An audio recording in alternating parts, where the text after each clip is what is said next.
the neat thing about mindfulness is that you don't have to attach any religious connotation to it. Sometimes because that is a constraint or a possible roadblock for, we're all different people. But, if you have to define mindfulness, it is just becoming more aware and more present with whatever we're doing. Before I first took up, mindfulness, meditation, and things of that nature, one of my biggest questions was, how will I find the time? I'm doing so many things and all of that. There's one quote that has always stuck out for me, and I always shared with people is that, the quote goes, if somebody does not have 10 minutes in a busy day to meditate, then they need an hour. I grew up with the idea stranger danger. Stranger danger, don't talk to strangers. Yes. But you know what?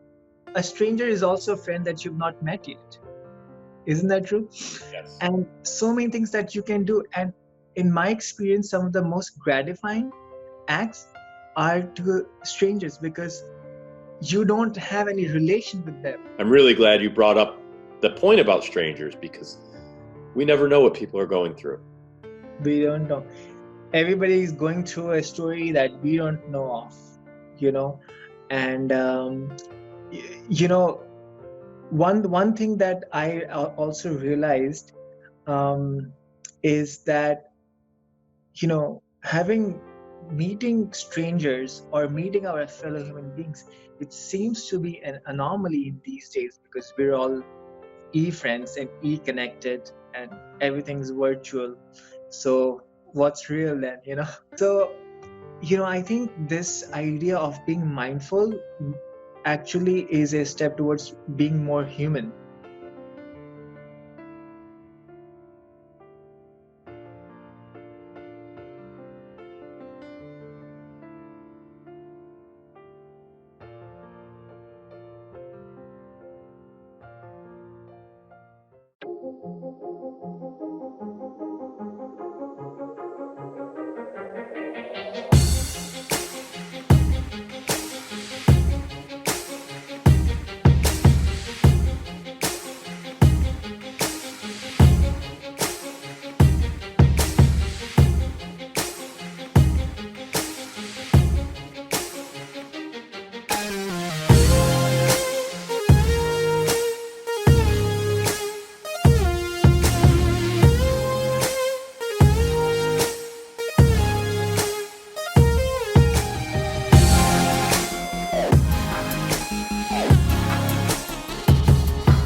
This is American Real. I am Roger Brooks. My guest today is Aditya Shahi.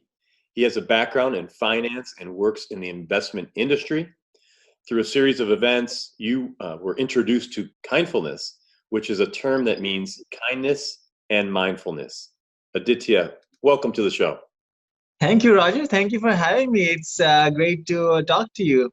Last week, I interviewed someone about mindfulness. So there seems to be a theme right now that is out there, and more people are embracing it, right? And talking about it, which is a good thing because it seems, at least for most of my life, I don't know about yourself, coming from the investment industry, but in the business world, there's not too much talk about mindfulness. So I'm happy to have you on today to talk about that and maybe get into how that might impact you and your work.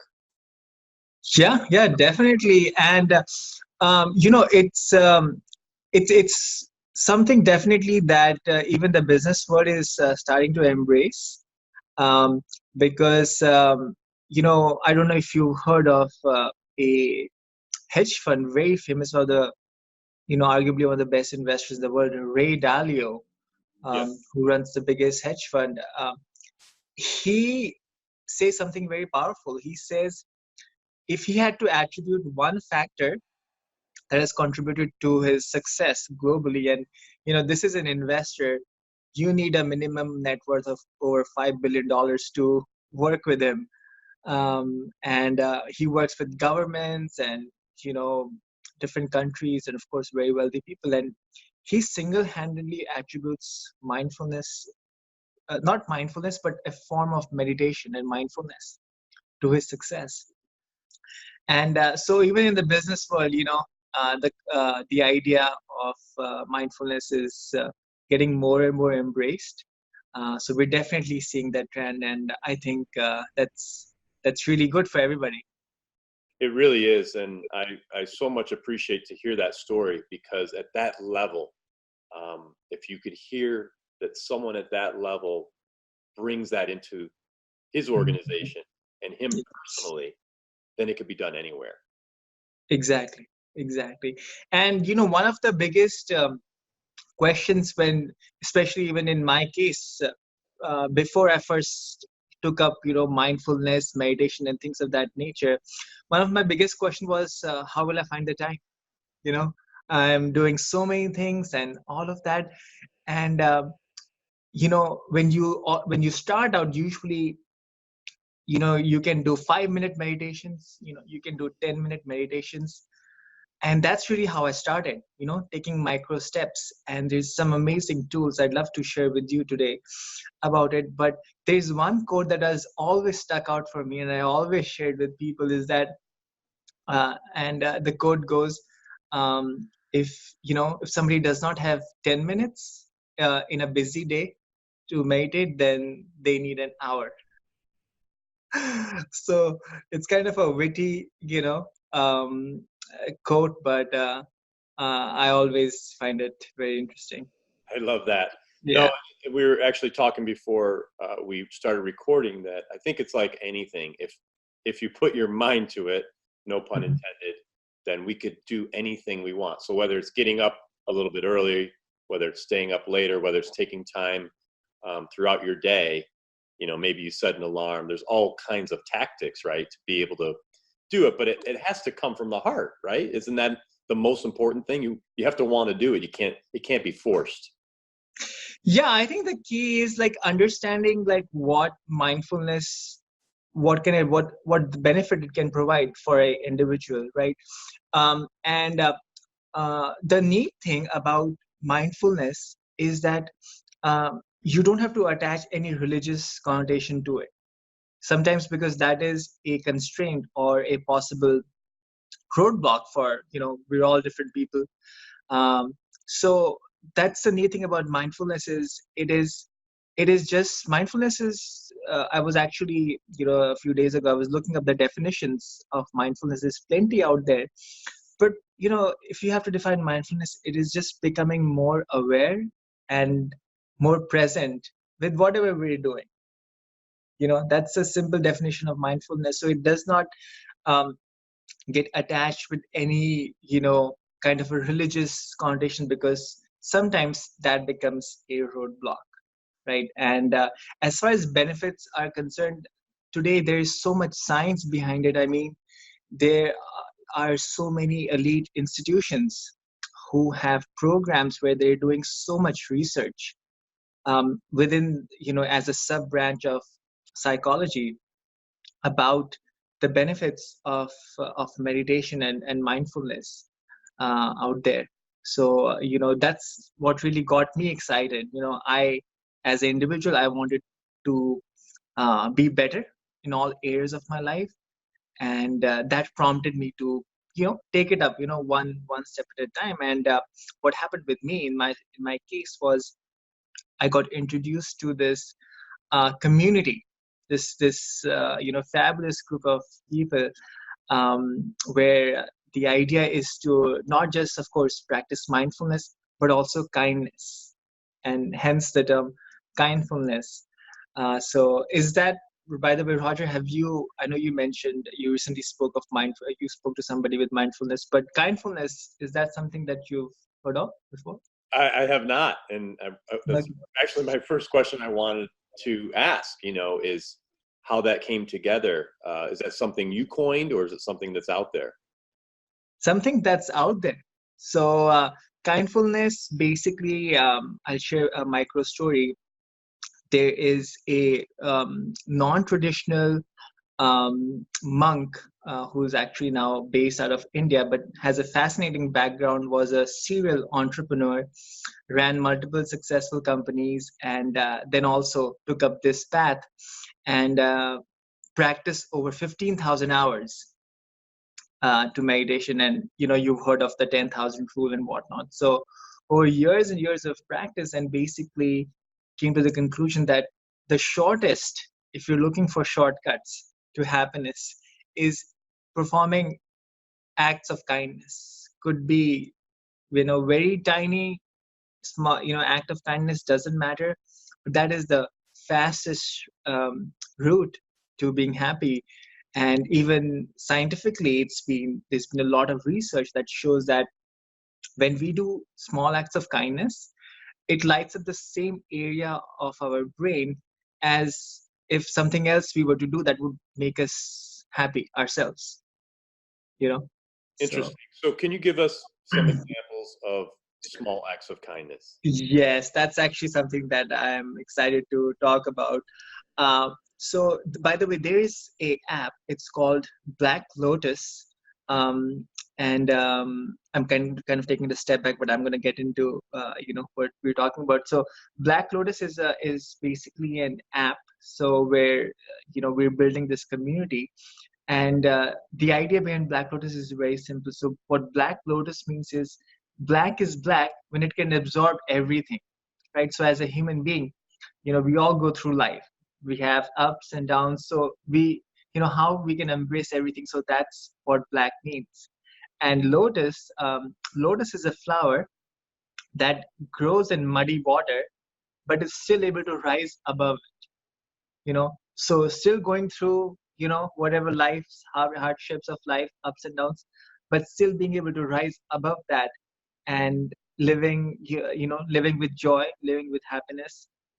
So that's what it's a very neat term, Black Lotus. So there's this app, Black Lotus. It's a very unique app. There's many apps out there for meditation. Some of the most popular ones are Headspace and Calm and whatnot. But what I found interesting about this app is there is a different feature which is called random acts of kindness, and you can actually accumulate points. We, as human beings, we're all incentivized by Right. we have that competitive Yeah. Some spirit. form of currency, whatever it may be. Exactly. That's a very good way to put it. And so I'll share with you a few ones that I really like that I myself started doing. One was connecting with old friends. Okay, so I grew up in India. I had this great group of friends, and we graduated from high school in 2006, and I moved to the United States, and we all pursued different careers, and so many of us, we've not been able to be in touch. And one of the act of kindness was just to reconnect with a friend who you've not spoken in a long time, just giving a call. That's you great. know And have you been doing that on a regular basis? yes, I've connected with at least a few of them, and my goal is so my high school graduation was a small class. We're about 24, 25 of us. So I would say a quarter of them I've already reconnected, and my goal is to reconnect with all of them one step at a time. So that's been really something that I've enjoyed. uh, you know What have their reactions been? Great to hear from you. What you've been up to. I mean, just imagine, talking to somebody you've not spoken in over a decade, but you knew everything about each other for like a good few years. Sure. And that's been very, very rewarding. Another one that's been something that mindfulness really helped me was actually, we always take our loved ones for granted, especially people close to us, at least most people, including myself. And I realized the same thing. So as I speak to, I have a mother, um, and I have an elder brother. And every time I speak to my mother, just being more mindful about, how I'm conversing with her, making sure that I'm appreciating, because many times we forget what our parents do for us, and It's yep. amazing you said that. I actually had an interview with a doctor, a neurosurgeon last year, Dr. Sethi. And one of the things he talked about was that in order to have complete peace within yourself and have that self-love, the most important thing is you have to make sure your core of your family is all in a good place. So he Yes. said, if it's not in a good place, get it in a good place. Mm-hmm. And if it's in a place like you just mentioned, where I think most of us sit, where we kind of take it for granted, make sure you go that extra step to thank, to embrace, to connect more. So he says, once that core is solid, then everything else in your life will just, tend to fall in place a little bit better.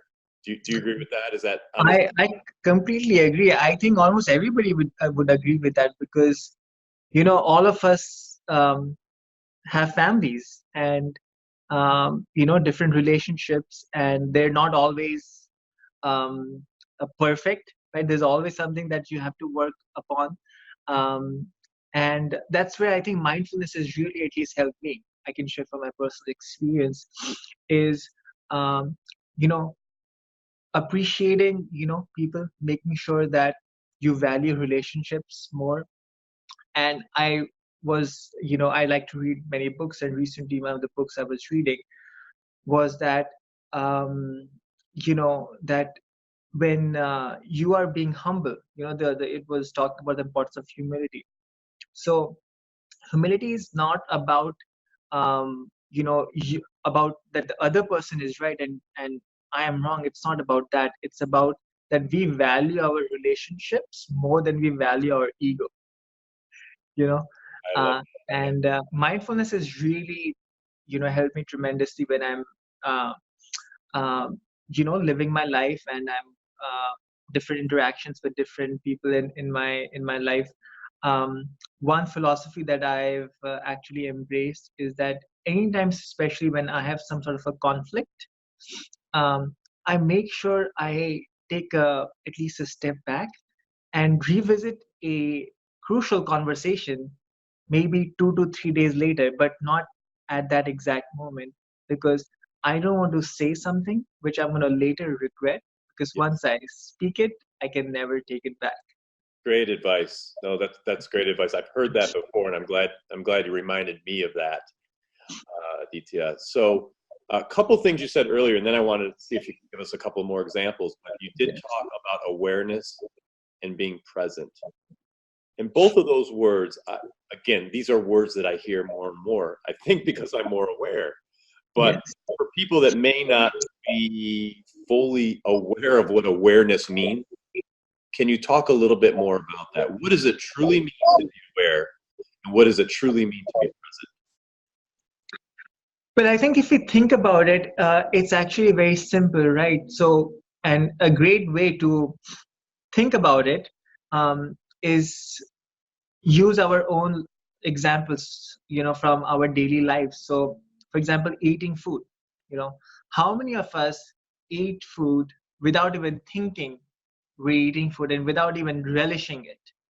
Most of the time, we're eating food, watching television. The television is on one side, and there is maybe we're around a group of people and somebody's talking, and then we of course want to give our few cents, and and we're eating this food, and it's gone, and we've not even appreciated it, right? So being present, it's very simple. What it means is, hey, I'm eating my lunch today, my dinner today. Here's a food, is some food in front of me. um, I am grateful for it. I'm appreciated, and as I'm eating it, I'm gonna actually enjoy it. you know so that's an example of being present. you know and when we're after a hard days of work, for most of us, when we come back home, and we're interacting with whoever we're interacting with in our daily lives, just spending some moments with them, appreciating, and just kind of calming things down, and being more aware. So that's really how I see it. I mean, I'm not the I'm not an expert by any standards, uh, but that's how I perceive it, and what I try to do in my life. Yeah, I was just going to say that's how you live your life, right? And what Exactly. about being the observer? Because I think that also comes into play when we talk about being present, being aware. Also being that observer where you're watching and you're really taking everything in. Is that part of your study of mindfulness, being a better observer in life? Well, the Black Lotus app has many meditations. That's a neat thing about it. There's different kinds of meditations that you can do, and I think based upon what I know, that is also a form of meditation that one can practice. However, I'm not the expert in that.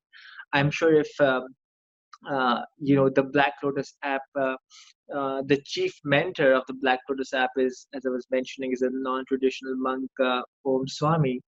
I'm sure he's also a best-selling author of 12 books. A lot of them focus on mindfulness, different kinds of meditations that people can choose based upon their personality, their temperament, and everything. I think that is also one of the methods of meditation out there, Excellent. which is great because you have plenty of options in front of you and can pick which one you like. Right. Can Yeah. you give us a couple more examples of Yes. acts of kindness? Yes, I love that. So another random acts of kindness. Let's talk about work because almost all of us find ourselves working with other fellow human beings, right? So one random act of kindness is appreciating our colleagues' work because many times we are working with somebody, we forget to appreciate. And I was reading. So the other neat thing about this Black Lotus app is that people share stories. I actually love this thing. I do this on a weekly basis. I love reading stories. So let's say, and I have also contributed stories. So if let's say you have a very an experience that you want to share, you can actually put your story on the app, and there's many stories trending, and so people, the entire community can see it, and you can also share it.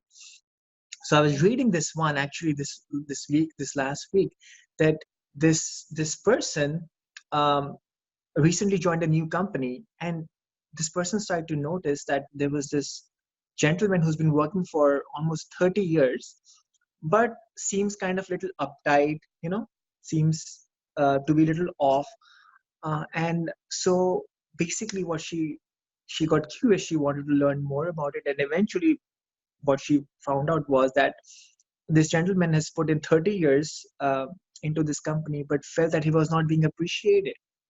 And one letter of appreciation, one word of appreciation means a world to people, And I've actually, because it was mentioned in the app, I was able to do that at work. I found somebody who recently joined the company, and that's one of the random acts of kindness you can do is, especially people who are new to a company, right? It's a new thing, like they want to make friends, and they want to get to know people, feel comfortable, right? And I remember when I was new, you know so, and I'm usually a quieter person, I don't really strike up conversations with people, but I took that extra step out to say hello to this new person, ask him or her, in my case him, about his family, what is he doing, this and that, just to make him feel comfortable. Aditya, I'm so glad you gave that example because again, we talked off camera about Yeah. LinkedIn, right? And the power Yes. of LinkedIn and where it's going. And Yes. that example you just gave, I can't wait to cut that clip and put it on LinkedIn because we can make a difference just by sharing this information so people could start to practice it, right? So you just gave me information that now I want to do it in my workplace and I will do it. And then I want Mhm. to give that out to others. So wow, I'm really glad you said that. That's something that can make a tremendous difference. Can you imagine if every person thanked one person, how far that could go? Just a ripple effect. And I'll share with you this one story about kindness, how kindness is so contagious. And um, I was sharing this on, actually, we also have a Facebook group of kindness, in the internet of kindness, we call it. So I was sharing it with our community over there, that I read this in a book. um, so there was this Polish artist, no, there was a student who was at Stanford, you know and wanted to, um, basically was struggling to pay tuition. So what he figured was, he found out that there was this Polish artist, famous artist based in the US, and said, basically reached out, what, I can organize a event for you, we'll sell tickets, and so this way he can make some profit. And basically what happened was, he could not sell enough tickets and was short of money. And this artist, when he found out that the student was doing this to pay tuition, he said, hey, don't worry about the money, keep it, pay your tuition for it, you know don't worry. And and now what happened was, this Polish artist went on to become the prime minister of Poland. Okay. And check this out, when the World War happened and they were in crisis, they reached out to the US for aid. Immediately, they got a response where they agreed to help them. And the Polish PM was, just surprised, because this was instant. They agreed, and he flew all the way to US to meet the US President Herbert Hoover, who approved that. And Herbert Hoover told him, "You don't have to thank me, because many years ago you helped me pay my college tuition." Isn't that incredible? I love that story. Wow. That That's is, powerful. yeah, Again, so you never know what you're doing today. Don't do it for that reason, but you never know where that a random act of kindness could lead down the road. yes, exactly. And on the app, there's so many different categories that you can choose. So, for example, workplace is one, because we spend a lot of our time at the workplace. So many things we can do at work, at home, in our family. We have families, how we can be kind to family members. And number three, friends. you know Yeah. then there is charity. Then there is strangers. This one, I really like this one. You know why? Because I grew up with the idea, stranger danger. Right. Stranger danger, don't talk to strangers. Yes. But you know what? A stranger is also a friend that you've not met yet. Isn't that true? Yes. And so many things that you can do. And in my experience, some of the most gratifying acts are to strangers, because you don't have any relation with them. You know what I mean? So, Yeah, that's wonderful. And with strangers, it could be something simple, right? Smiling, open the door. Actually, I was in the grocery store last night, coming out, and there was a woman walking in, and she kind of had her head down, and I smiled at her, and I said, "How are you today?" And she just perked right up, like, maybe I was the first person to even talk to her that day, or acknowledge her. So I felt that energy of yeah, that random act, that she received it well. And again, it's contagious. It's something that I want to continue to do, and I hope others continue to do. And I'm really glad you brought up the point about strangers, because we never know what people are going through. we don't know. Everybody is going through a story that we don't know of, you know. And y- you know, one thing that I also realized, um, is that, having meeting strangers or meeting our fellow human beings, it seems to be an anomaly in these days, because we're all e-friends and e-connected, and everything's virtual. So what's real then, Right. So, I think this idea of being mindful actually is a step towards being more human, you know and that's something that I really enjoy, and I find a tremendous value, um, in doing those things. So I'd love to ask you, you are in the finance investment industry. How does this play into your work? You gave the early example of the company that only takes on assets of 5 billion or more. How does it play into your organization and how you live your life and run your business? Well, for me, it's very simple. When I'm at work, um, I'm trying to be more mindful of how I can be appreciative, how I can do random acts of kindness to different people, and just enjoy, the 8, 9, 10 hours that I'm spending. It need not be something that we all kind of are just trying to just get through, because a lot of us actually try to do that. How we can, if we are investing, that amount of time, how you can be more kind to people, because at the end of the day, it's very simple. The more kind we are, the to others, the more we receive. And I have experienced that for myself, and many others in our communities are experiencing the same. So when I'm running, when I'm at work or running my business, the idea is the same thing. Number one is, it begins in mindfulness, because that's really what kind of it allows me to take a step back when there's so many things happening, right? When we have so many things going on at the same time and trying to multitask and all of that. Firstly, taking a step back, being more present, being more calm, taking a breath, and then trying to notice the good things. What can I appreciate? You know, and if we can do that on a daily basis, we'll be happier. There'll be less stress, because today there is a stress epidemic out there. Stress, anxiety, Yes. depression. So many things you could think about. And that's what I've learned, that at the end of the day, what the Black Lotus community has found, that the shortcut to pretty much all of this is doing an act of kindness. Just do one small act of kindness, begin there, and that's what it is. Great. Well, Ditya, this has been a wonderful conversation. You and I have to meet in person someday. I want to Yes. make that a pledge. So I know you're in Chicago, so maybe the next time I'm in Chicago, we could arrange to do an in-person interview and go even deeper into this discussion. But before I let you go, how do people contact you if they want to get in touch and share in some of your learnings and ways that you might be able to help them? Yeah, so there is the app is called the Black Lotus app, and there is a website. It's called I Am Black Lotus.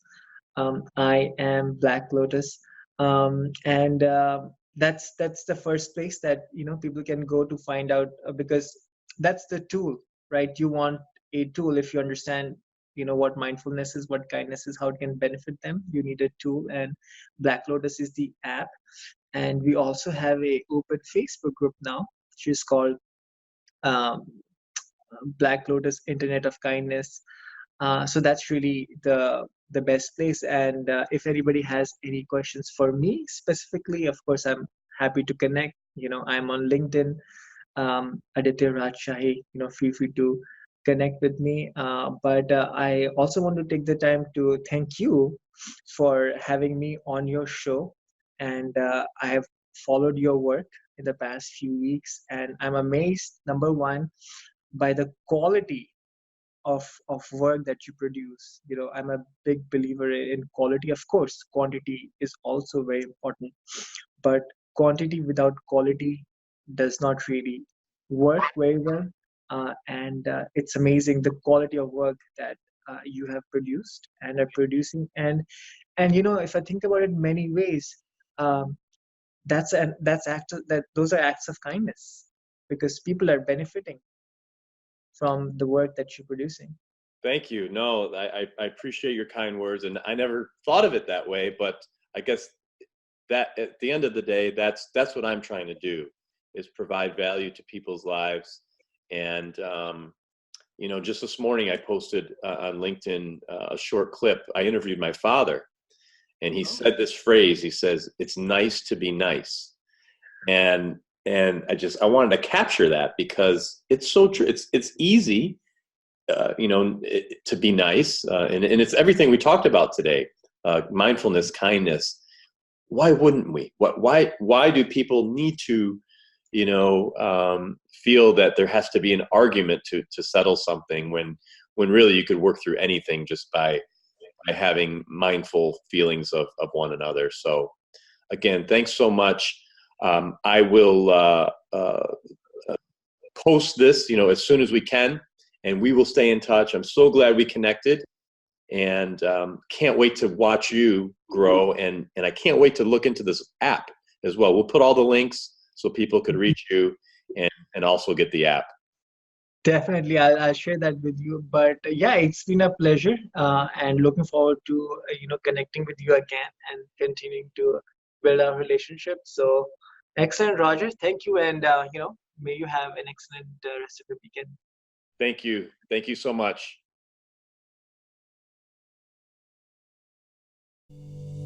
Thanks for tuning into American Real. Be sure to visit our website, americanreal.tv, or search for us on iTunes or YouTube for past episodes. While you're there, please rate us or leave us a review, as that helps others find our show. I am truly grateful and appreciate all of your support. If you'd like to be part of our inner circle or want one-on-one coaching, check out the American Real Learning Academy, where we have self-help groups and courses so you can build the best you. We also have a new Facebook group where you can connect with high achievers from around the world. If you want to go even further, maybe you're determined to write your own book or launch your own podcast, contact me today to see if we could help. You can reach me through Instagram or Facebook, or email me directly at roger@americanreal.tv. And speaking of podcasting, our next course will be starting soon. So if you're interested in launching your own podcast, join me at Podcast Your Passion. I'll take you through my 8-week course where I'll mentor you to build a world-class podcast. I'm only taking on a small group of people who want to share their passion through broadcasting, where I'll have you up on iTunes and YouTube within weeks so you can podcast your passion. Click on the link below for more information. Thanks for tuning in, and we'll see you next week.